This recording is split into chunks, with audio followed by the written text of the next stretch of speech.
लोकसभा में बजट सत्र समापन सत्र पर पीएम मोदी ने संबोधित किया है और संबोधित करने के दौरान पीएम ने 5 साल को देश के रिफॉर्म, ट्रांसफॉर्म और परफॉर्म के लिए अहम बताया है। साथ ही पीएम ने अयोध्या में राम मंदिर के निर्माण भावी पीढ़ियों को देश के मूल्यों पर गर्व करने के अवसर बताया। पीएम ने बताया कि देश में 60 अधिक गैर जरूरी कानूनों को हटाया गया है। युवाओं के भविष्य को सुरक्षित रखने के लिए पेपर लीक जैसा कठोर कानून भी लाया गया। 3 तलाक कितने उतार चढ़ाव से हमारी मुस्लिम बहनें इंतजार कर रही थी। अदालतों ने उनके पक्ष में निर्णय किए थे, लेकिन वो हक उनको प्राप्त नहीं हो रहा था। मजबूरियों से गुजारा करना पड़ रहा था। कोई प्रकट रूप से कहें, कोई अप्रकट रूप से कहें, लेकिन 3 तलाक से मुक्ति का बहुत महत्वपूर्ण और नारी शक्ति के सम्मान का काम 17वीं लोकसभा ने किया। आतंकवाद नासूर बनके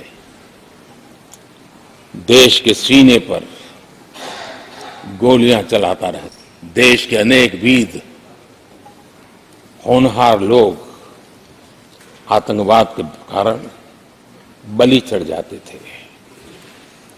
हमने आतंकवाद के विरुद्ध सख्त कानून बनाए और भारत को पूर्ण रूप से आतंकवाद से मुक्ति का उसमें एक एहसास हो रहा है और वो सपना भी सिद्ध होके रहेगा।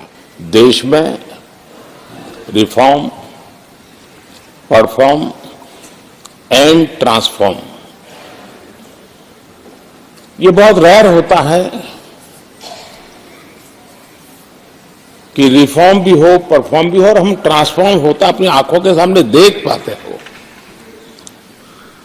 एक नया विश्वास भरता हो। ये अपने आप में 17वीं लोकसभा से। और वहीं सीएम योगी का अयोध्या का दौरा ये कल है। रामलला के दर्शन करेंगे मुख्यमंत्री, ये बड़ी खबर सामने आ रही है और करीब 4 घंटे अयोध्या में ही वो रहेंगे। योगी मंत्रिमंडल करेगा दर्शन पूजन और यूपी के सभी विधायक भी दर्शन और पूजन करेंगे। आरएलडी विधायक भी दर्शन पूजन में हिस्सा लेंगे। तो करीब 4 घंटे अयोध्या में ही मुख्यमंत्री रहेंगे। सुशासन दिवस पर कार्यक्रम का आयोजन किया गया, जहां पर मुख्यमंत्री योगी आदित्यनाथ ने वर्चुअल कार्यक्रम को संबोधित किया। इस दौरान सीएम योगी ने कहा कि आज सुशासन के कारण ही उत्तर प्रदेश की पहचान बनी है।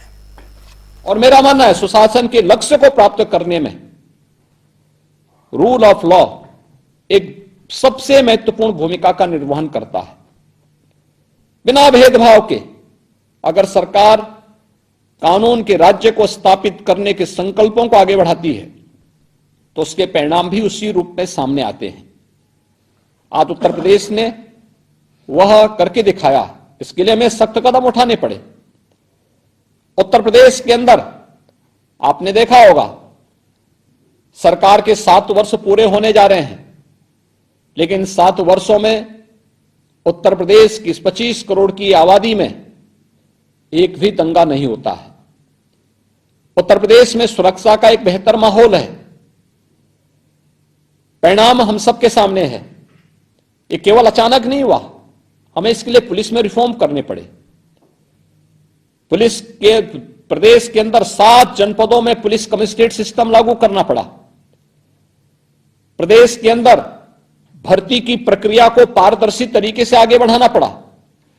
1,55,000 से अधिक हमने पुलिस के कार्मिक नए भर्ती किए, उनकी ट्रेनिंग की क्षमता का विस्तार किया, उनकी कैपेसिटी बिल्डिंग के लिए अनेक कार्यक्रम किए, तकनीक से पुलिस को जोड़ने का काम किया, यूपी स्टेट फॉरेंसिक इंस्टीट्यूट का गठन किया।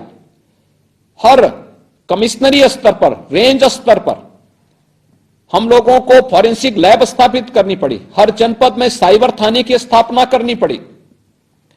हमें अपने रिस्पांस टाइम को न्यूनतम स्तर पर लाना पड़ा और आज उत्तर प्रदेश में उसके परिणाम टेक्नोलॉजी का बेहतर उपयोग करके किस रूप में सामने आया है कि उत्तर प्रदेश की कानून व्यवस्था एक मॉडल के रूप में हम सबके सामने है, देश के सामने भी है। और आज उसी का परिणाम है कि हम पूरी प्रतिबद्धता के साथ इन कार्यक्रमों को आगे बढ़ा रहे हैं। तो सुरक्षा का एक बेहतर मॉडल, एक दूसरा तकनीक का उपयोग करते हुए कैसे हम आम जन को और प्रदेश में आने वाले प्रत्येक व्यक्ति को शासन की योजनाओं से लाभान्वित सीधे सीधे कर सकें। यूपी विधानसभा में बजट पर भी चर्चा के दौरान नेता प्रतिपक्ष और सपा सुप्रीमो अखिलेश यादव ने बीजेपी सरकार पर जमकर निशाना साधा, साथ ही बजट पर कई सवाल भी खड़े कर दिए हैं।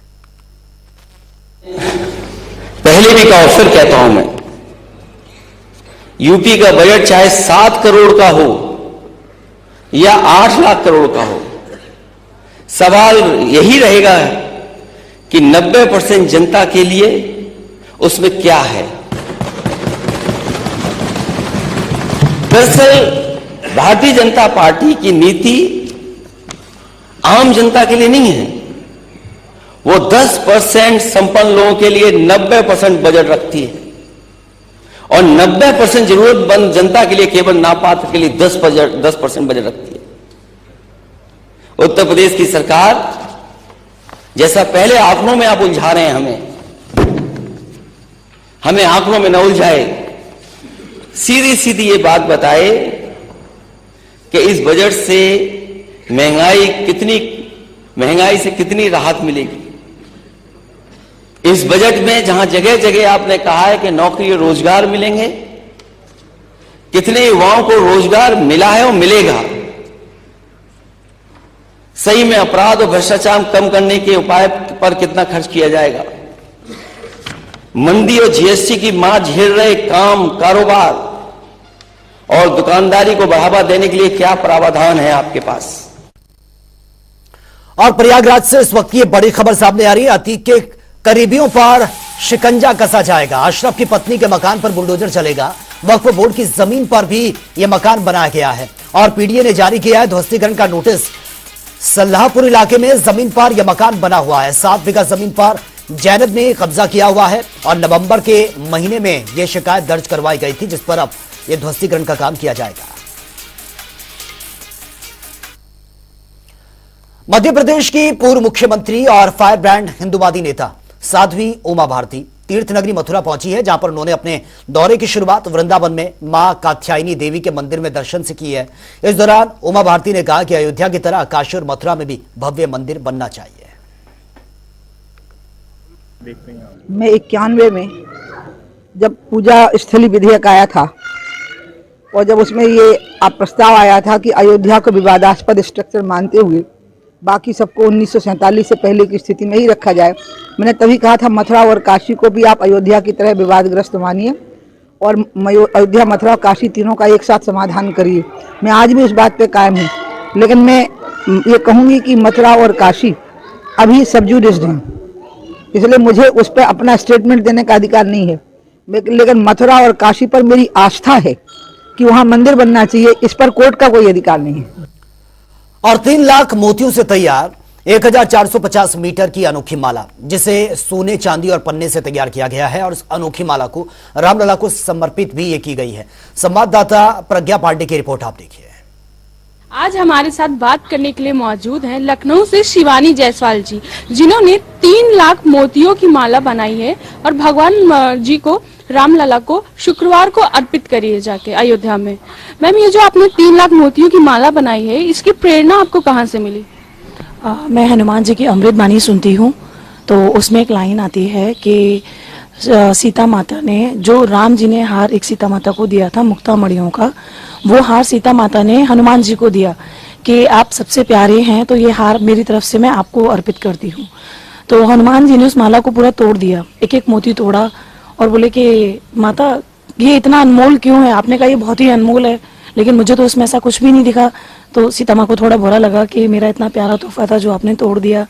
बोले तुमने क्यों तोड़ा? कि माँ मैंने एक एक मोती दिखा, लेकिन इसमें तो कहीं पे भी प्रभु श्री रामचंद्र जी की छवि नहीं है, मेरे प्रभु का नाम भी नहीं है, मेरे प्रभु की छवि भी नहीं है, तो मेरे लिए वो कोई भी चीज कीमती नहीं है जिस पे प्रभु का नाम ना हो।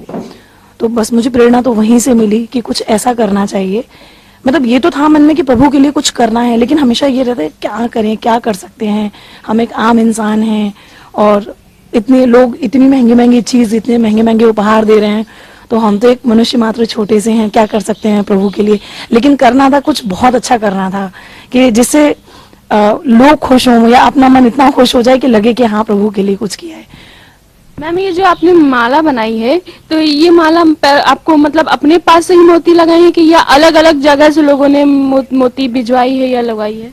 हाँ, ये मैंने पूरे देश भर से इकट्ठे किए हैं और देश भर से नहीं, इवन मैंने बाहर से भी मुझे सहयोग तो बाहर से भी मिला है। मैंने बेसिकली ऑनलाइन यूट्यूब और इंस्टाग्राम वगैरह से ये मुहिम शुरू की थी, तो वहाँ से लोगों का जैसे जैसे सहयोग होता रहा, जिसको पता चला कि ऐसी एक मुहिम चल रही है जिसपे हम मोतियों पे राम लिख के नाम का नाम दान दे सकते हैं, तो दूर दूर से मोतियां हैं, पूरे भारतवर्ष से और बाहर से भी, सिंगापुर से, यूएस और कनाडा वगैरह से भी मोती आए हैं मुझे। मैम ये जो माला बनाने में पूरी मोतियां यूज करी गई हैं, ऐसी कौन कौन सी मोतियां विशेष है जो इस्तेमाल करी गई हैं? माला के बारे में कुछ बता दीजिए हमें। हाँ बिल्कुल, माला के लिए मैंने किसी भी तरीके की कोई कंडीशन नहीं रखी थी, सिर्फ एक छोटी सी मुहिम थी कि आप जो कुछ भी देने में सक्षम नहीं है वो सिर्फ एक मोती, और मोती का भी कोई भी रंग रूप आकार प्रकार हो सकता है, जो आपको अपने प्रभु को भाव अर्पण करना हो। तो जिसका जो भाव था, किसी ने सोने के तो किसी ने चांदी के, सच्चे मोती, तुलसी के मोती, चंदन के मोती, बैजयंती के मोती, मतलब कृष्ण जी से लेके शंकर भगवान तक का सबका सहयोग मिला है। हर कहीं से, बैजनाथ धाम से मुझे मोती आए हैं, जगन्नाथपुरी से मोती आए हैं, मथुरा से मोती आए हैं, इवन अयोध्या से खुद मुझे मोती आए हैं। तो बहुत ही खुशी की मेरे लिए ये बात थी कि हर किसी ने मेरे भाव को समझा और प्रभु तक अपना भाव और प्रेम पहुंचाया, जिसकी मैंने जिम्मेदारी ली थी। ये रही हमारी कुछ खास बातचीत। मैं प्रज्ञा पांडे, कैमरामैन आशीष के साथ, जनता टीवी, लखनऊ। गोरखपुर कभी अपराध के लिए बदनाम हुआ करता था, लेकिन अब अयोध्या में रामलला की प्राण प्रतिष्ठा के बाद से गोरखपुर कारागार की पूरी तरह से राममय अब यह नजर आ रहा है। दरअसल सजा याफ्ता कैदी अब श्री भागवत गीता का पाठ कर रहे हैं और साथ ही जेल में धार्मिक पुस्तकों की भी मांग बढ़ गई है। को मानसिक शांति के लिए, और बंदी जब अपने परिवार से, समाज से दूर जेल में रहते हैं तो उनको तमाम तरीके के तनाव वगैरह शुरू होते हैं, तो उससे बचने के लिए वो धार्मिक पुस्तकों का, योगा का, मेडिटेशन का, प्रार्थना का सहायता लेते हैं और उससे वो भविष्य के लिए अपने को तैयार करते हैं कि कैसे वो अपराध को छोड़ के सामान्य जीवन व्यतीत कर सके।